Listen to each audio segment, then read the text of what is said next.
Corporator పేతల మూర్తి యాదవ్ అహంకారానికి వ్యాపారులము వీధిన పడ్డామని తొగ్లక్ కార్పొరేటర్ని తరిమికొట్టి నగరాన్ని కాపాడాలని పేతల మూర్తి నిరంకుశ పాలన నశించాలని డిమాండ్ చేస్తూ విశాఖ గాంధీ విగ్రహం వద్ద చిరు వ్యాపారులకు నిరసన తెలియజేశారు.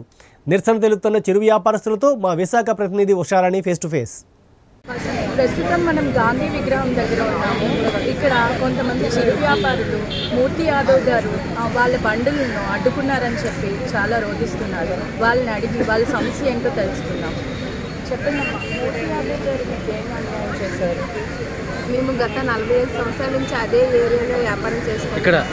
22వ వార్డు కళాభారతి 22వ వార్డు మాది టిఫిన్ షాప్ అండి. ప్రతి ఒక్కరూ ఏదో ఒక వ్యాపారం కింద చేసుకుంటామండి. గత 45 సంవత్సరాల నుంచి ఇంతమంది కార్పొరేటర్లు మారారు, వచ్చారు, వెళ్ళారు, అలా అయిందండి. కానీ ఎవరి వల్ల ఏ ప్రాబ్లం రాలేదు. మరి ఈయనైనా ఎందుకు మాకు మా మీద ఎందుకు ఇంత కక్షలు పెట్టుకొని చేస్తున్నారో లేకపోతే ఎందుకు చేస్తున్నారనేది మాకు తెలియట్లేదు.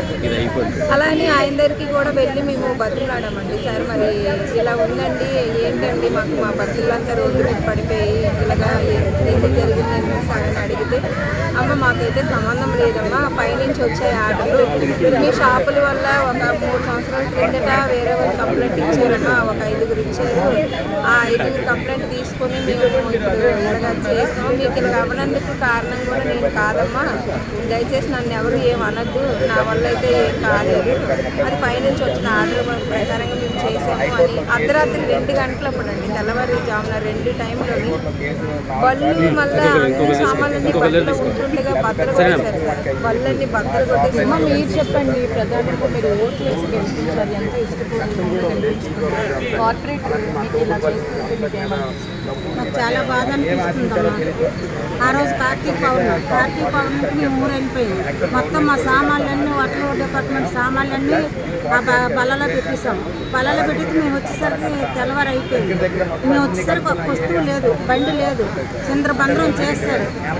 సిలిండర్లు కాంచి పొయ్యిలు కాంచి మొత్తం అన్నీ ఉన్నాయి. ఇప్పుడు రోడ్డు పాలు అయిపోయి ఉన్నాం. పిల్లల్ని కూడా పోషించుకోవడానికి శక్తి లేకుంటారు. ఈ నెల ఇంటి పట్టుకోవడానికి కూడా చాలా ప్రాబ్లం అయిపోతుంది. అలాంటి పరిస్థితుల్లో ఉన్నామమ్మా.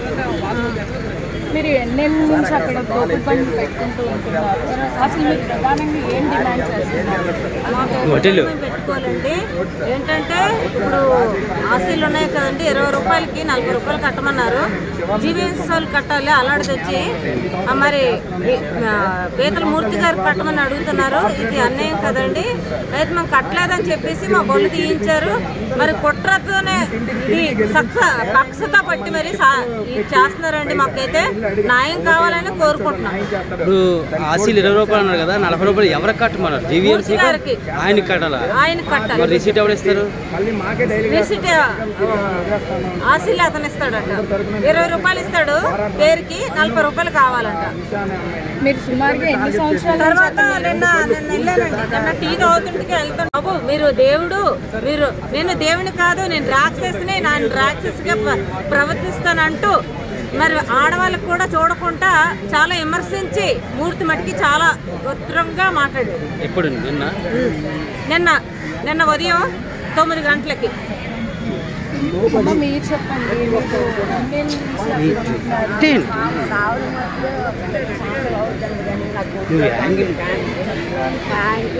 ఇక్కడ చూడు. క్యాన్సర్ లేదు, అలా క్యాన్సర్ లేదు, ఏటీఎం లేదు, అలా కాలు బాగులేదు పెట్టుకున్న దుకాణం. ప్రధానంగా సమస్య ఏం కావాలి? మీరు ఏం కోరుకుంటున్నారు ప్రధానంగా? ప్రధానంగా ఏ అయితే ఏ క్యాన్సర్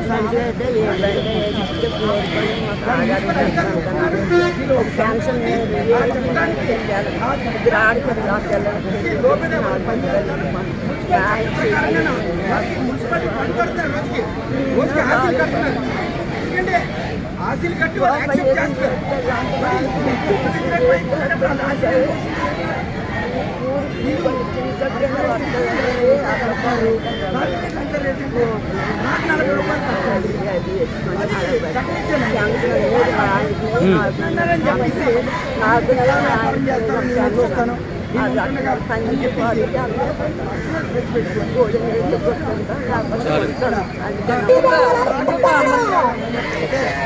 ఇంకొక ఆవిడ ఉన్నారు. ఆవిడ ప్రధాన సమస్య ఏంటో అడిగి తెలుసుకుంటారు. చెప్పండి, మీరు చాలా ఇష్టపడి గెలిపించుకున్న కార్పొరేటర్ ఆయన మీకు ఇలా చేయడం వల్ల అభిమానంతో కల్పించిన కార్పొరేటర్ రోజు మా భర్త గౌరవం పడిస్తారు. మా బాధ కనిపించలేదు. ఇప్పుడు వాళ్ళు చేసుకుని ఏం పాపం చేసి గెలిపించినట్టు ఈరోజు మా భర్త రోజు అడుగుతున్నా చేశారు. మళ్ళీ హైకోర్టు పిటిషన్ వేశారు. హైకోర్టు పిటిషన్ అంత బతుకు మాకు కాదండి. హైకోర్టు పిటిషన్ వేసి మా భర్త జ్ఞాపకం పని అనేది లక్ష కట్టుకుని నా మీద మా బతుకు మీద ఏదో దౌర్జన్యం చేసి మా బతుకు రూపాయలు చేశారు మా కార్పొరేటర్ చూశారు కదా, ఎక్కడెక్కడో దూర ప్రాంతాల నుంచి కొత్త చేతి పట్టుకుని వచ్చి తోపుడు పళ్ళ మీద తన వ్యాపారాన్ని చేసుకుంటూ తన జీవనాధారాన్ని కొనసాగిస్తూ పేద వ్యక్తులపై మూర్తి యాదవ్ గారి ఆగడాలను ఇప్పటికైనా అణిచివేయాలని ప్రధానంగా ప్రజలు కోరుకుంటున్నారు. Camera person Santosh, Usha, D5 news, Visakhapatnam.